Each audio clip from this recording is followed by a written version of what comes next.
Men were born to build, but too many have forgotten this.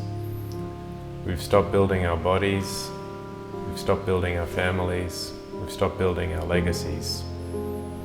And when men stop building, they can start to destroy themselves. That has to change.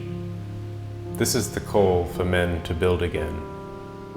I'm Chris Halliday, and welcome to God's Architect, where we talk about architecture, spirituality, and the healthy masculine. Everywhere I look, I see men drifting.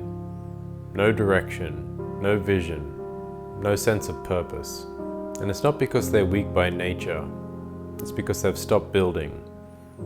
When you strip away a man's purpose, you strip away his strength. He collapses inwards. He numbs himself with distraction, with addictions, with cheap dopamine. He drifts through life instead of driving it, and the world is paying the price.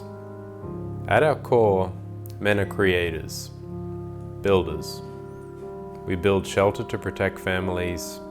We build cities, nations, civilizations. We build bridges that connect the world. But somewhere along the way, we were told to sit down, to shrink, to stop building. And in that silence, in that weakness, men became restless. Because we are wired to create, to make, to leave behind more than we found. If a man isn't building, he isn't fully living. He's existing. And existence without creation is a life without purpose. A man who doesn't build destroys, not always with violence, but in quieter, more devastating ways. He destroys his health, he destroys his marriage, he destroys his potential, not because he wants to, but because unused strength turns inwards and rots. You see it everywhere, men lost in addictions, men trapped in endless entertainment, men afraid of responsibility. That's not living, that's decay. When I say men must build, I don't mean literally. I mean in every area of life. Build your body through training, discipline, and fuel, because a weak body leads to a weak mind.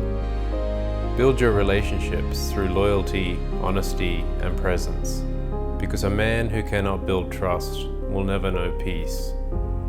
And build your vision through work, through sacrifice, through legacy, because working towards something bigger than yourself is one of the greatest things a man can do.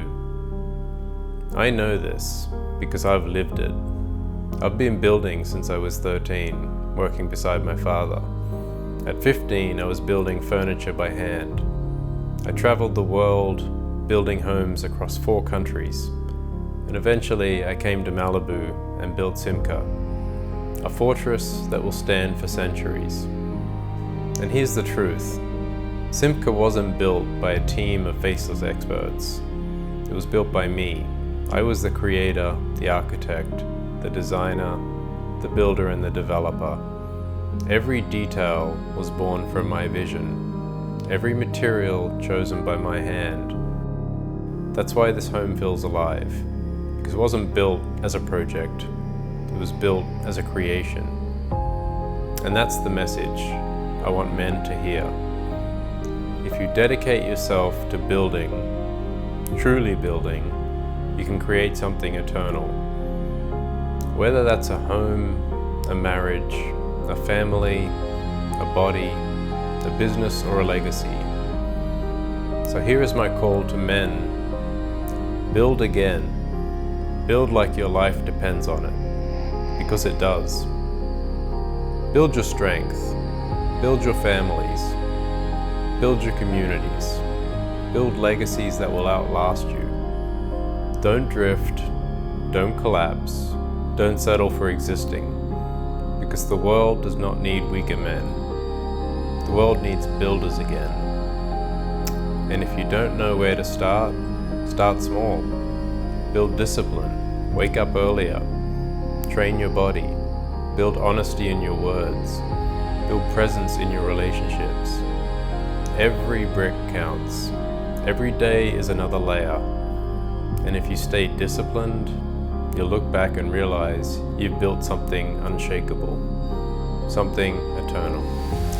Why must men build again? Because it's who we are, because building is our highest calling, and because the world will not heal until men rise up and become accountable for what they create. This is God's Architect, and if you're ready to stop drifting and start building, subscribe, because together we're going to rebuild men and rebuild the world.